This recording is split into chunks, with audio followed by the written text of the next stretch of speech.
கருப்பு கருப்பு கலர் நாய் கருப்பன் என்று முத்து கூப்பிடும். ஞாயிரவு பகல் தூங்காமல் சுத்திக்கிட்டு காவல் காக்கும் நந்தி உள்ள நாய். அழகான நாய் கற்பெண்டே நாய்.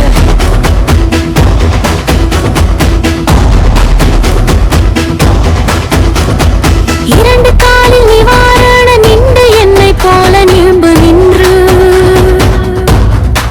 வீரத்தையே காட்டும் எங்க வீட்டு பிள்ளை முட்டையும் பாலும் சாப்பிட்டதில் நன்றி கடன் விட்டு சின்ன குட்டி நாய் கருப்பன் என்ற நாய். கருப்பன் என்ற நாய்.